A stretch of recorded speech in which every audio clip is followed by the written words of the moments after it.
BMKG itu punya stasiun pengamatan cuaca dari Indonesia, dari Aceh sampai dengan Papua, itu semuanya ada. Radar untuk informasi yang cuaca ya.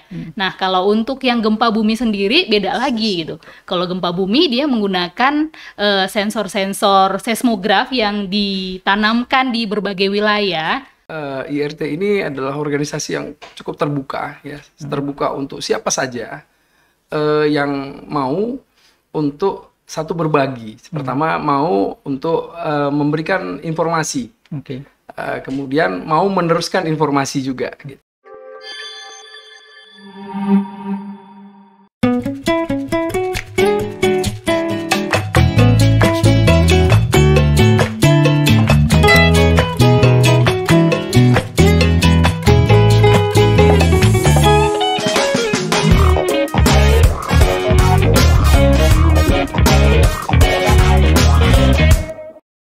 Selamat siang, Sobat Tangguh Indonesia. Hari ini kita ketemu lagi di podcastnya PKPA ya. Jadi ini program seri kedua untuk program DLC, Disaster Learning Center atau Pusat Pembelajaran untuk Edukasi Kebencanaan seperti itu. Seri kedua ini kita kedatangan tamu narasumber yang satu cantik dan yang satu ganteng sekali. Ya, narasumber kita yang pertama adalah Ibu Christine ya, Ibu Christine Afrin ya, Matondang, dan beliau adalah, nanti juga boleh dijelasin ini disebut namanya Forecaster Balai BBMKG Wilayah 1 seperti itu. Kemudian yang kedua Bapak Hardiansa Sinaga ya. Bapak Hardiansa ini kolega, teman, diskusi juga. Beliau ini sedang punya inisiatif untuk menjaring beberapa orang berada di komunitas namanya Emergency Response Team ya, seperti itu. Ibu Christine dulu bicara tentang namanya forecaster. Apa itu forecaster? Saya tadi waktu dapat apa namanya summary CV-nya forecaster masih menebak-nebak dan saya belum tahu. Oke, baik. Pertama-tama izinkan saya memperkenalkan diri. Terima kasih sudah mengundang kami di sini. Jadi saya Christine, nama saya Christine tadi sudah disebutkan. Saya sebagai forecaster Balai Besar BMKG Wilayah 1 Medan. Nah, kalau dibilang forecaster itu apa sih? Itu seperti itu. Forecaster itu lebih ke orang yang melakukan analisis, melakukan pengolahan data mengenai cuaca. Kalau forecaster lebih ke cuaca. Jadi yang kemudian akan memberikan informasi dan perakiraan mengenai cuaca dan iklim. Jadi itu forecaster seperti itu, Pak. Beda sama peramal ya, Bu? Beda sama Mbak Rara. Baik. Terima kasih Bu Christine ya. Iya, Pak. Bicara tentang komunitas IRT ya. Saya juga baru beberapa bulan sih sebenarnya tahu tentang komunitas ini. Saya pengen tahu lebih dalam komunitas ini sebenarnya komunitas apa. Kemudian siapa saja yang orang-orang yang berada di dalam wadah atau komunitas ini. Ya, terima kasih. Yang pertama mungkin kami dari IRT mengucapkan terima kasih kepada PKPA telah berkenan untuk menghadirkan IRT di forum ini. Saya perkenalkan IRT itu singkatan dari Emergency Response Team, yang skalanya diawali dari mungkin lingkupnya kami Kota Medan. Hari ini kami akan menuju Sumatera Utara, jadi IRT Sumatera Utara. Organisasi ini adalah kumpulan komunitas orang-orang yang bergerak dalam bidang komunikasi. Jadi lebih fokus ke mengkomunikasikan. Yang lebih spesifik lagi sebenarnya bergerak, kami itu mengusung gerakannya itu bergerak dari kedaruratan. Yang mana di dalamnya itu bencana ada di kondisi darurat tersebut. Oke, artinya berbagi informasi ketika kejadian-kejadian bencana, orang-orang di dalamnya akan memberikan berbagi informasi. Seperti itu ya. Dan apakah itu juga nanti akan disampaikan kepada masyarakat?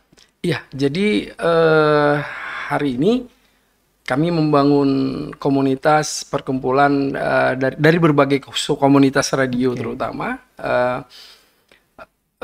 untuk saling berbagi informasi dan juga terhubung kepada lembaga-lembaga yang sebenarnya di dalamnya itu ada komunitas rumah sakit sebenarnya yang bisa kami koneksikan ke sana. Demikian.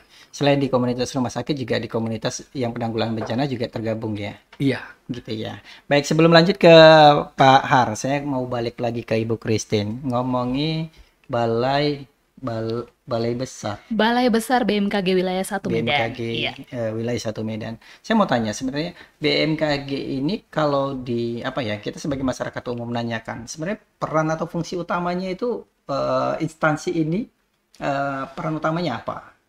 Oke, baik. Jadi kita kenalan dulu nih nama BMKG. BMKG itu apa sih gitu ya? Badan Meteorologi, Klimatologi, dan Geofisika. Jadi dia akan mencakup meteorologi yang lebih ke bagian cuaca, klimatologi lebih ke bagian iklim, dan geofisika itu yang lebih ke bagian gempa dan tsunami, seperti itu. Termasuk kayak misalnya erupsi gunung itu bisa dipantau. Nah ini masyarakat yang kadang sering tertukar seperti itu ya. Kalau BMKG dia dalam erupsi gunung lebih ke informasi sesudah erupsi. Jadi ketika ada erupsi, sebaran asapnya itu BMKG yang berperan di situ. Tapi ketika dia yang mengamati kapan gunungnya itu meletus, aktivitasnya sekarang seperti apa, statusnya itu seperti apa, itu lebih ke PVMBG, Pusat Vulkanologi. Dan itu dua instansi yang berbeda? Dua instansi yang berbeda. PVMBG itu berada di ESDM ya, Kementerian ESDM, itu seperti itu. Nah, kalau untuk kebencananya sendiri, BMKG itu dia lebih berperan memberikan informasi sebelum, saat terjadi bencana, dan sesudah terjadi bencana itu yang terkait dengan MKG-nya tadi. Jadi terkait dengan cuaca, terkait dengan iklim, dan terkait dengan gempa bumi dan tsunami, seperti itu, Pak. Secara spesifik jenis bencananya apa saja? Misalnya itu kan ada yang hidrometeorologi biasanya dibilangnya gitu. Bencana hidrometeorologi berarti bencana hidro terjadinya di atmosfer, seperti itu. Hidro di air, di meteorologi berarti cuaca yang di atmosfer. Dan satu lagi yang di lautan, di ocean, itu seperti itu. Jadi bencana-bencana yang terjadi di kawasan-kawasan tersebut adalah salah satu bencana yang contoh-contoh bencana yang harus kita informasikan potensi terjadinya, seperti itu. Nah, kalau contohnya seperti apa? Ya kalau bencana yang umum terjadi dan banyak terjadi seperti banjir, longsor, gelombang tinggi, dan sebagainya, seperti itu. Termasuk juga gempa bumi dan tsunami. Itu di-cover oleh BMKG. Baik, terima kasih Bu Christine. Saya kembali lagi ke Pak Har. Saya tertarik sebenarnya, kalau pemerintah kan mungkin riset dan sumber dayanya cukup kuat ya, cukup besar itu ya. Nanti kita bicara tentang alat seperti itu. Nah, teman-teman ini di komunitas seperti itu, saya penasaran alat yang dipergunakan untuk berkomunikasi atau misalnya menjadi bagian ini jadi apa ya? Jadi alat yang bisa dipergunakan sebagai sistem peringatan gitu ya. Bisa disebut peringatan dini atau sistem peringatan dalam kondisi yang emergensi. Itu alatnya apa yang biasanya dipakai? Dan apakah memungkinkan masyarakat menggunakannya gitu? Baik, jadi di IRT sendiri alat yang digunakan tadi karena berbasis komunikasi, kami menggunakan radio ya. Radio berbasis analog dan juga radio yang berbasis digital. Jadi kita punya satu sistem komunikasi yang kami koneksikan antara digital dengan analog. Nah, jadi kalau tadi di BMKG kan sudah ada informasi-informasi di udara, di bumi, dan di laut gitu ya. Kalau kita menghimpun informasi yang ada di komunitas kita, jadi yang terasa langsung, yang dialami langsung, atau kejadian yang terjadi di anggota komunitas terutama, yang kemudian dipancarluaskan atau disebarluaskan melalui akses pintu komunikasi yang ada pada kita. Jadi sangat beruntung sekali gitu ya ketika IRT bertemu dengan BMKG hari ini, yang sebenarnya informasinya bisa saling melengkapi gitu. Jadi apa yang diperkirakan oleh BMKG itu juga bisa kita jadikan materi untuk menyebarluaskan informasi dalam rangka melakukan mungkin pencegahan ataupun informasi yang mungkin bermanfaat bagi masyarakat umum terutama. Sering, artinya dalam artian kondisi-kondisi yang didapatkan atau situasi yang didapatkan, reporting atau rilisnya BMKG misalnya, itu sering dipergunakan oleh kawan-kawan untuk diteruskan di komunitas, begitu kah? Iya. Termasuk ya? Sampai dengan hari ini, karena ya tadi untuk selain di radio dan juga di di koneksi digital tadi, kami juga ada, mungkin kalau umum ya, hari ini grup WhatsApp juga sudah sangat umum. Nanti masuknya bisa jadi masuk melalui WhatsApp kemudian disebarluaskan begitu. Saya penasaran dengan yang sistemnya adalah digital gitu ya. Artinya itu aplikasi yang ditanamkan di Android atau di aplikasi yang sudah ada di Android, atau teman-teman membuat sendiri aplikasi itu bagaimana dan cara bekerjanya seperti apa? Ya, jadi untuk komunikasi ini yang berbasis digital ini sebenarnya berbasis aplikasi. Ya, jadi kalau di masyarakat umum mungkin di kalangan insan komunikasi ini adalah mungkin lebih dikenal dengan voice over internet protocol. Ya, jadi VoIP yang satu, kemudian satu lagi radio analog yang kemudian kita coba hubungkan untuk supaya dapat diakses oleh banyak dari segala penjuru, terutama yang berbasis digital. Kita menggunakan namanya ROIP, Radio Over Internet Protocol.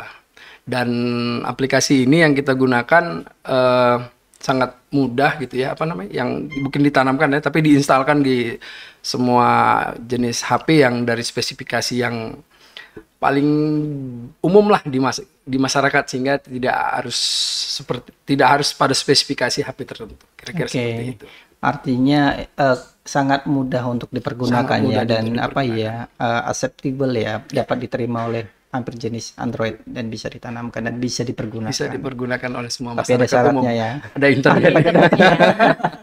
Saya kembali ke Ibu Christine. Tadi ngomongin yang di komunitas seperti itu ya. Alatnya cukup sederhana seperti itu. Tapi kan memang kerja-kerja di BMKG sendiri juga kan coverage-nya, jangkauannya cukup luas ya. Apalagi juga yang harus dinilai, saya bilang dinilai lah, artinya dianalisa seperti itu juga cukup banyak kondisinya seperti itu.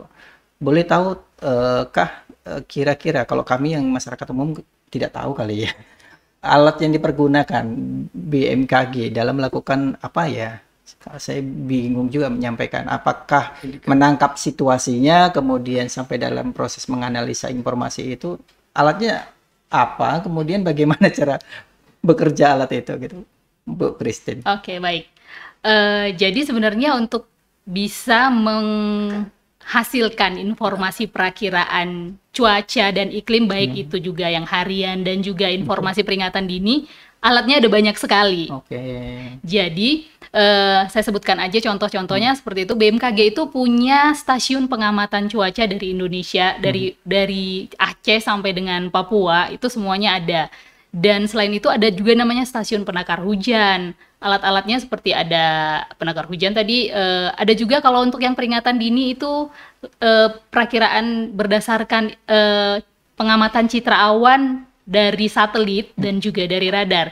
Kalau andalan kita sih sekarang kalau kejadian yang no casting artinya dalam jangka waktu yang singkat dan mendekati dengan realnya itu adalah radar untuk informasi yang cuaca ya. Nah, kalau untuk yang gempa bumi sendiri beda lagi gitu. Kalau gempa bumi dia menggunakan sensor-sensor seismograf yang ditanamkan di berbagai wilayah. Selanjutnya sensor ini yang akan dianalisis oleh petugas dan selanjutnya ya dia akan menganalisis sendiri parameter-parameter mana yang akan dipakai dan sudah ditentukan untuk menentukan apakah gempa tersebut berpotensi tsunami atau tidak, seperti itu. Jadi memang toolsnya itu ada banyak sekali. Banyak ya. Iya, benar Pak. Artinya di setiap jenis ancaman bencana akan menggunakan alat yang berbeda. Iya, betul sekali. Seperti itu ya. Iya. Saya lalu ingin bertanya, ketika misalnya BMKG biasanya, saya mau tanya, BMKG biasanya menyebarkan informasi analisa atau perakiraan seperti itu ya, terhadap ancaman bencana misalnya untuk apa ya, curah hujan misalnya dan yang lain, atau misalnya ancaman-ancaman yang lain. Itu biasanya media yang dipakai apa saja untuk mendistribusikannya, dan itu kan kalau seandainya kita dari instansi mendistribusikannya, lalu bagaimana misalnya di komunitas ini bisa mengakses dengan cepat informasi-informasi itu? Baik, yang sekarang itu tentunya kekuatan kita sebenarnya di sosial media ya. Paling cepat bagaimana informasi ini bisa cepat sekali diterima dengan masyarakat. Jadi kalau sekarang BMKG itu punya aplikasi sendiri, namanya Info BMKG. Itu bisa diinstal, di-download di Play Store, diinstal. Kalau di situ informasi sudah lengkap sekali, mau informasi tentang cuaca, tentang iklim, tentang gempa, informasi peringatan dini di seluruh wilayah Indonesia, baik dari Aceh sampai Papua semuanya sudah lengkap di Info BMKG. Hanya saja memang kadang-kadang masyarakat agak sedikit males sih ya mendownloadnya langsung seperti itu. Nah, kalau memang mau lebih informasi lebih gampang lagi ya memang dari sosial media. Kita ada di sosial media Instagram, Twitter, dari Facebook juga sudah sangat lengkap di situ informasi di setiap wilayah. Saya tertarik tentang misalnya aplikasi Info BMKG yang ada di Play Store misalnya. Ketika orang menginstal kejadian misalnya kayak kemarin Cianjur, kejadian gempa gitu, apakah dia secara otomatis akan pop up keluar notifikasi untuk sebagai peringatan? Untuk pop up mungkin di kejadian-kejadian gempa besar ya, kita harus cek dulu. Biasanya sih orang akan notice ke kejadian gempa ketika sudah merasakan, ketika tidak merasakan kan tidak. Nah, ketika itu biasanya kalau dia gempanya besar dan merusak atau lebih dari sekitaran 6 itu dia akan pop up.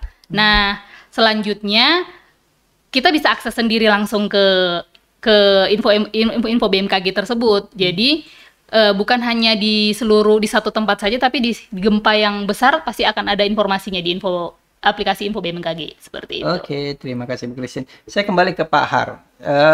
Nah, ini kan orang-orang yang tergabung lah di dalam IRT sendiri gitu kan. Mereka ini kan orang-orang yang bisa jadi punya latar belakang yang berbeda-beda ya, seperti itu. Tidak semua orang penggiat atau pekerja kemanusiaan berada di situ, dan ketika dihadapkan, ketika ingin tergabung di dalam komunitas IRT ini, mereka harus download misalnya untuk yang digital seperti itu. Kalau misalnya pakai analog, mungkin pakai yang radio ya seperti itu. Saya tertarik seperti apakah misalnya orang-orang yang tergabung di dalam komunitas IRT ini ketika ingin punya kemampuan yang baik dalam bisa misalnya menganalisa, menginformasikan dan yang lainnya, itu ada sesi pelatihannya khusus untuk penggunaan aplikasi itu, atau sebenarnya cukup diinduksi sebentar gampang kok bisa gitu kira-kira? Jadi Pak Har, langsung dijawab, ini cukup gampang ya gitu, cukup mudah, cukup gampang ya, karena satu IRT ini adalah organisasi yang cukup terbuka ya, terbuka untuk siapa saja yang mau untuk satu berbagi. Pertama mau untuk memberikan informasi, kemudian mau meneruskan informasi juga gitu. Jadi saya kira siapa saja warga masyarakat yang ingin bergabung menjadi relawan itu kami cukup terbuka. Jadi kita mungkin 5-10 menit kita edukasi, dalam arti kita berikan arahan untuk kalau memang tadi tidak punya tidak harus orang tidak harus orang radio atau yang jadi siapa saja bisa untuk dan kalau untuk pembekalannya mungkin kita ke depan mungkin ada sesi khusus yang pembekalan yang sifatnya peningkatan kapasitas anggota yang nanti bisa diarahkan yang ke arah yang lebih spesifik. Saya ingin detailnya, misalnya di aplikasi untuk yang ditanamkan, yang diinstal, benar. Apakah di dalam aplikasi tersebut untuk media berkomunikasi itu bisa dipecah, misalnya khusus untuk kejadian banjir Medan kita akan masuk ke room yang ini, misalnya untuk kejadian laka lantas gitu. Apakah satu ruangan itu dipakai untuk semua info bencana, mau laka lantas, mau bencana Medan, mau Aceh dan yang lain gitu? Ya, sampai dengan hari ini masih berada dalam satu channel. Satu channel namanya. Jadi di sana ada informasi mungkin hujan deras yang terjadi di suatu tempat gitu ya. Kemudian kalaupun ada kejadian kemacetan yang mungkin kita kita masih jalankan ya untuk kaitan dengan kedaruratan di bidang kesehatan, yaitu menggiring ambulan menuju rumah sakit, mungkin informasi jalan raya yang membutuhkan akses lancar supaya pasien yang dalam keadaan darurat bisa sampai ke rumah sakit, itu juga tadi masih berada dalam satu channel gitu. Oke. satu untuk Ibu Christine mungkin ya. Kalau saya, ini mohon maaf ya Bu, kalau saya menyampaikannya keliru. Tapi kan namanya perakiraan Iya. gitu ya. Semendekati apa kita bilang ya? Dalam konteks misalnya kejadian, Keakuratannya. keakuratannya, Iya, seperti betul. itu. Akurasi. Iya, Tingkat akurasinya itu akurasinya. seberapa Iya. tinggi misalnya ketika misalnya BMKG keluarkan statement untuk perakiraan cuaca atau kejadian misalnya gempa seperti itu. Itu tingkat akurasinya bisa dihitung atau berapa persentase biasanya? Baik, kalau untuk gempa belum bisa diprediksi sampai Belum. saat ini ya. Oke. Tapi kita BMKG hingga saat ini dituntut sesudah terjadinya gempa ke masyarakat itu dituntut dalam waktu 5 menit paling lama sejak kejadian itu Terjadinya sudah sampai ke informasinya, sudah sampai ke masyarakat. Jadi kalau tsunami kan memang harus ada gempanya dulu baru diprediksi apakah dia bisa berpotensi tsunami atau tidak. Nah itu. Nah, kalau untuk kejadian cuaca, BMKG sekarang dituntut nih sama pemerintah akurasinya harus lebih dari 80%. Akurasinya. Iya. Jadi memang kita berupaya keras, kerja keras biar informasi kita itu bisa akurasinya di atas 80%. Kalau dibilang untuk 100% sih tidak mungkin ya, Pak, karena ya kesempurnaan hanya milik Tuhan, katanya seperti itu, ya. Jadi memang kita saat ini mempertahankan biar bisa informasi itu di atas 80%. Oke, 80% Iya. ya. Dan saat ini optimis sudah bisa secara subjektif, oh kami sekarang berada di angka sekitar itu. Pasti optimis. Optimis. Iya, jelas optimis. Cuman Baik. memang yang ini Pak yang agak menariknya nih. Kesulitan prediksi cuaca itu biasanya lebih sering terjadi di musim transisi. Jadi ketika di musim hujan, prediksi potensi Pancaroba untuk ya. terjadinya hujan. Iya, Pancaroba. benar Pak.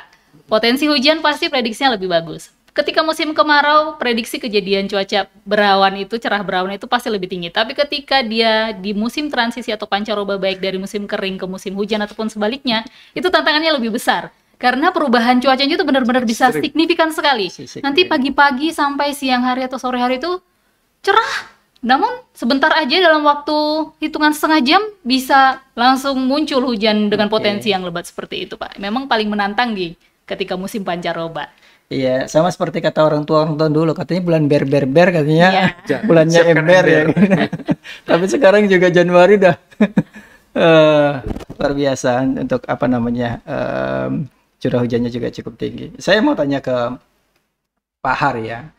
Menurut Pak Har sendiri misalnya, kan sudah berapa lama menggunakan untuk aplikasi dan selama menjalani ini, yang Pak Har dan teman-teman komunitas IRT bisa lihat apa namanya sisi positifnya ya menggunakan aplikasi baik yang analog maupun yang digital ini, selama ini sisi positifnya ini sudah dapat dilihat atau bisa disampaikan seperti apa?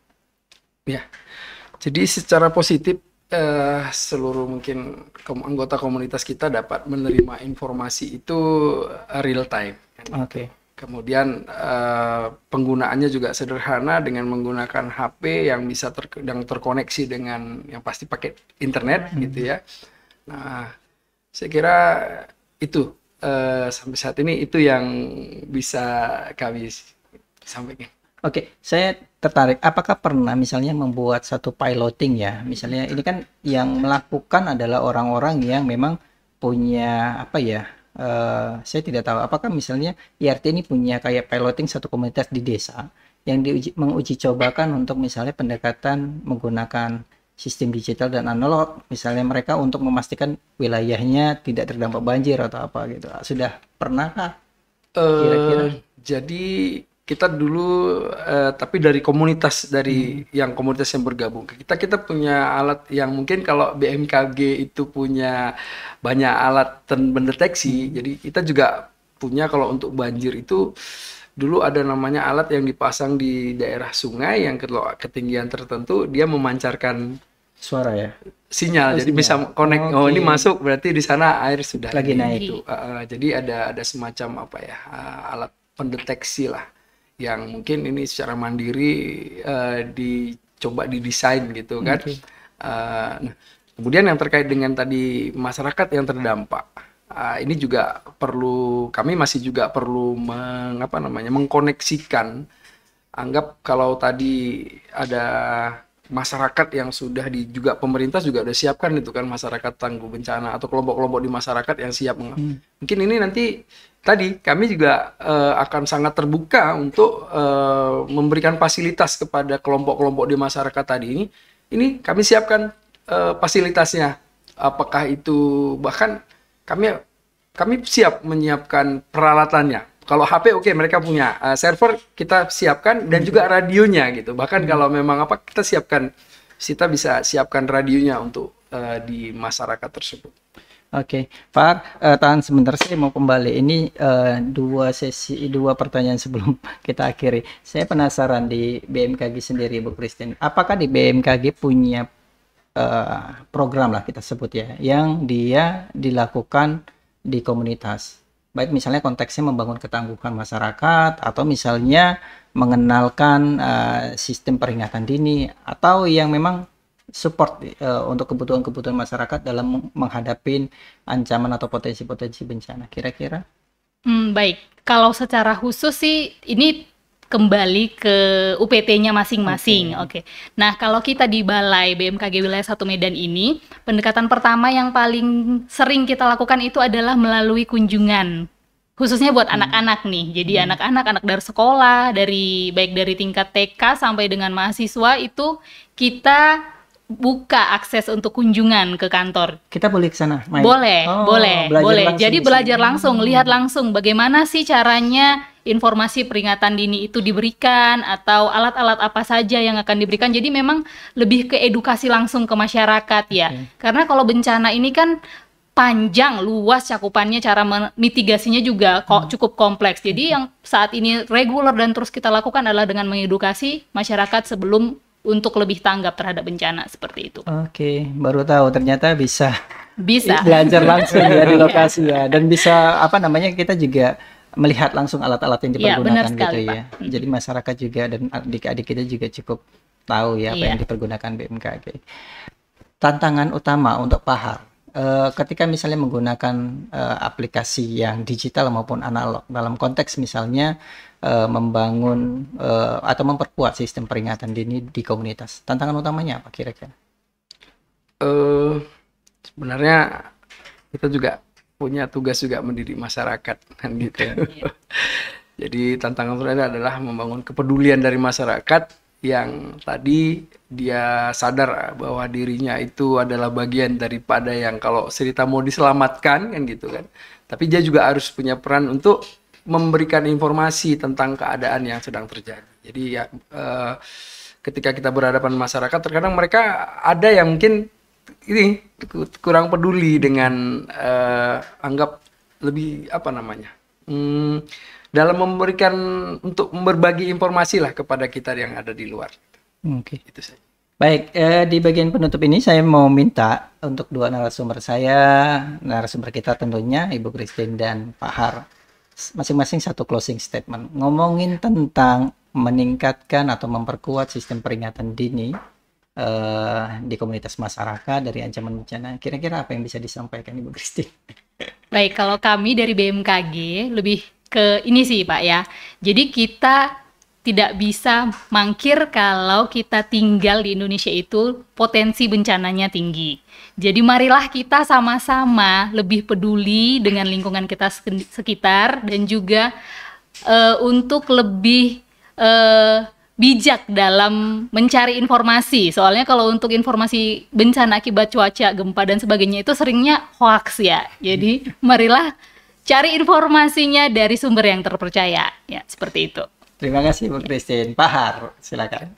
Terima kasih. Kalau kami dari YT mungkin mari sama-sama kita bangun sinergi dari seluruh kekuatan yang ada di lingkungan masyarakat untuk saling berbagi informasi dan juga saling peduli terhadap apa yang kita hadapi, terutama kaitannya dengan kebencanaan. Oke, terima kasih banyak Pak Har, terima kasih Bu Christine, terima kasih. Saya izin kita tutup untuk sesi talkshow kita hari ini. Baik teman-teman, Sobat Tangguh Indonesia, hari ini kita mendapatkan cukup banyak informasi ya dari Ibu Christine, dari BMKG Wilayah 1 Medan, kemudian juga Bapak Har ya, perwakilan Pak Har ini koordinator dari IRT Sumatera Utara. Dan kita sudah bisa melihat ya dua sisi pendekatan-pendekatan yang berbeda dari sisi pemerintah, dari sisi komunitas seperti itu. Dan ternyata kedua-duanya ini bisa saling melengkapi. Khususnya misalnya kerja-kerja di pemerintah itu bisa diperkuat oleh kawan-kawan yang ada di komunitas untuk bisa didistribusikan informasinya. Itu saja Sobat Tangguh Indonesia. Terima kasih banyak untuk sesi talkshow Disaster Learning Center di seri kedua ini. Terima kasih Bu Christine, terima kasih Pak Har. Terima kasih, Pak. Sampai ketemu di lain waktu.